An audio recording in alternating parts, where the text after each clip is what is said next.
ইতিশ্রী হুলাহুলি মোরা ভাগবতে বৃষভ আছে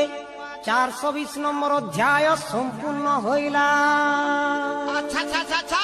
টিণিনাং রে টিণাং कौन सब्जेक्ट গর্জি মুরি বাজলা বোঝা টিণিনাং রে টিণাং লেড়ি মাড়ি করি হেমা বিহা টিণিনাং রে টিণাং দিলা ফগুন জন রে মন হেলা উঠন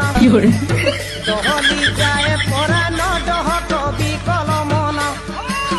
উদিলা ফগুন জন রে মন হেলা উঠন দহলি যায় পরাণ দহ কবি কলমন খাবে নাই রগে সতে খাবে নাই রগে সতে খাবে নাই রগে সতে টিণিনাং রে টিণাং তৎ